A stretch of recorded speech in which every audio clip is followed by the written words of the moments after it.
Welcome to our channel. Today we how to authorize account linking between Chase and Mint-like apps, detailed guide step by step clearly. Open the Chase app or visit the Chase website. Log into your Chase account using your username and password. Once logged in, navigate to the Settings or Account Preferences section. Look for an option related to connected accounts or third-party apps. Select the option to manage connected accounts. You will see a list of authorized apps. Choose the option to add a new connection. Search for the Mint-like app that you want to link. Select the app from the search results.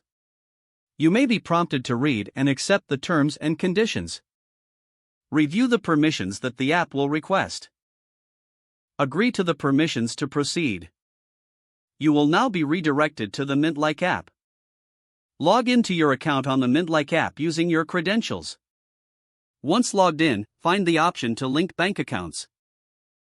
Select Chase from the list of available banks.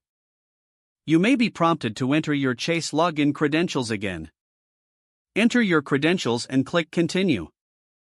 The app will attempt to authenticate your account. If successful, you will receive a confirmation message. Your Chase account is now linked to the Mint-like app. Review the linked accounts within the Mint-like app for accuracy.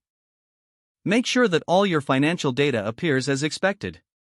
That's it, you have successfully authorized account linking between Chase and the Mint-like app. If the page does not load, refresh the browser or try again in a private or incognito window. Make sure you are using the correct email address, then retype it carefully to avoid small typos. If your password is not accepted, use the reset option and create a new strong password you can remember. Check your spam folder for verification or security emails, then complete any requested confirmation steps. Don't forget to like this video and subscribe to our channel for more step-by-step tech guides.